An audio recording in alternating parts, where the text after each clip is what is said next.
Relationship ಮತ್ತೆ marriage ಲೈಫಲ್ಲಿ 50-50% share ಮಾಡೋದು ಎಷ್ಟು ಮುಖ್ಯ? ತುಂಬಾನೇ ಇಂಪಾರ್ಟೆಂಟ್. ಇಲ್ಲಿ ನೋಡಿ, ಬರೀ ಬೆಂಗಳೂರು ಮಾತ್ರ ಅಲ್ಲ, ನೀವು ಯಾವುದೇ ಸಿಟಿಗೆ ಹೋಗಿ ಅಥವಾ ದೇಶನೇ ಬಿಟ್ಟು ಹೋಗಿ 50-50% ಶೇರ್ ಮಾಡಿಕೊಂಡು ಇಬ್ರು ದುಡಿದ್ರೆ ಮಾತ್ರ ನೀವು ಅನ್ಕೊಂಡಿರೋ ತರ ಲೈಫ್ನ ಲೀಡ್ ಮಾಡೋಕೆ ಸಾಧ್ಯ. ಫಾರ್ ಎಕ್ಸಾಂಪಲ್, ನಿಮ್ಗೆ ಆಲ್ರೆಡಿ ಮದುವೆ ಆಗಿರುತ್ತೆ ಅಂತ ಅನ್ಕೊಳ್ಳೋಣ. ನಿಮ್ಮ ಸ್ಪೌಸ್ ಮೇಜರ್ ಎಕ್ಸ್ಪೆನ್ಸಸ್ ನ ನೋಡ್ಕೊಂಡಿರ್ತಾರೆ. ಆ ಮನೇನ ಪರ್ಚೇಸ್ ಮಾಡಿದ್ರೆ ಅದ್ರ EMI ಆಗಿರ್ಬೋದು, ಮನೆ ಬಾಡಿಗೆ ಆಗಿರ್ಬೋದು, ಇಲ್ಲ ಬೇರೆ ಎಲ್ಲಾದ್ರೂ ದುಡ್ಡು ಪ್ರತಿ ತಿಂಗಳು ಇನ್ವೆಸ್ಟ್ ಮಾಡೋದಾಗಿದ್ರೆ ಅದ್ರ ಪ್ಲಾನ್ಸ್ಗಳಾಗಿರ್ಬೋದು, ಹೆಲ್ತ್ ಇನ್ಶೂರೆನ್ಸ್, ಅದು ಇದು ಅಂತ. ಮನೆ ಒಳಗೆ ಬಂದಾದ್ಮೇಲೆ ಆಸ್ ಅ ವೈಫ್ ನೀವು ಪ್ರತಿಯೊಂದು ಕಾಸ್ಟ್ನು ನೋಡ್ಕೊಳ್ಬೇಕಾಗತ್ತೆ. ಈ ರೀತಿ ಬ್ಯಾಲೆನ್ಸ್ ಇದ್ರೆ ಮಾತ್ರ ನೀವು ದುಡ್ಡನ್ನ ಸೇವ್ ಮಾಡ್ಕೊಳ್ಳೋದಕ್ಕೆ ಸಾಧ್ಯ, ಹಾಗೆ ಫ್ಯೂಚರ್ನ ಸೆಕ್ಯೂರ್ ಮಾಡ್ಕೊಳ್ಬಹುದು.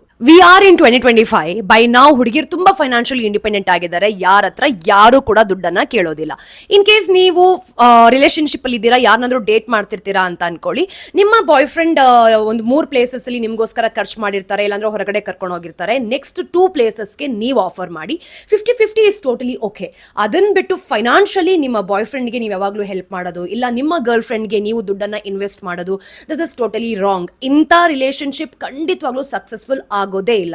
ರಿಲೇಶನ್ಶಿಪ್ ಆಗಲಿ ಅಥವಾ ಫ್ರೆಂಡ್ಶಿಪ್ ಆಗಲಿ ದುಡ್ಡನ್ನ ಯಾವತ್ತೂ ಕೂಡ ತಗೊಂಡ್ ಬರಬೇಡಿ. ದುಡ್ಗೋಸ್ಕರ ನಾವು ತುಂಬಾ ಕಷ್ಟಪಡ್ತೀವಿ. And respect the money you earn.